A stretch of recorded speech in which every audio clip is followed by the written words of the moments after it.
Di desa kecil Alas Banggas, di tepi Alas Purwa, hidup pasangan Kancil Kanca dan Bu Kanca yang menyambut kelahiran putra mereka. Atas harapan menjadi legenda, bayi itu dinamai Kancil, gabungan nama Kanca dan Cileungsi. Kancil tumbuh cerdas dan lincah, selalu juara di sekolah, meski rasa penasaran kadang membuatnya nekat. Suatu sore, ia mengajak dua sahabatnya Buni, si kelinci, dan Ranggo, si tupai menjelajah luar desa.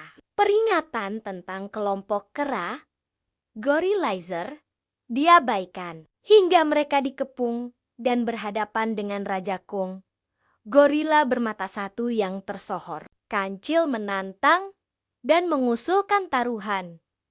Jika ia sanggup lolos dari perangkap pemburu, Raja Kung dan kawanan kera berhenti menjadi bandit dan menyebarkan kisah Kancil ke seluruh hutan.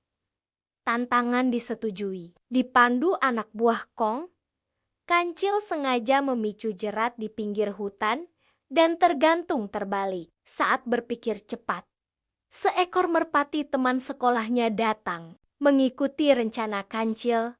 Merpati itu melumuri tubuhnya dengan kotoran agar tampak busuk. Ketika dua pemburu datang, mereka mengira Kancil bangkai lama yang membusuk dan melepaskannya untuk dibuang ke dalam hutan. Begitu para pemburu pergi, Kancil bangkit, membersihkan diri di sungai, dan kembali kepada Raja Kung. Melihat Kancil pulang tanpa luka, Kong terperangah. Kancil menagih janji, dan sang raja menepati.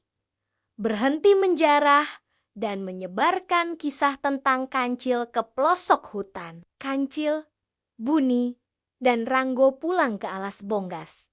Belajar bahwa keberanian harus dibarengi akal dan tanggung jawab. Esok, petualangan baru menanti. Jangan lupa dukung kisah Kancil dan gorila agar terus hidup di hati para penghuni hutan.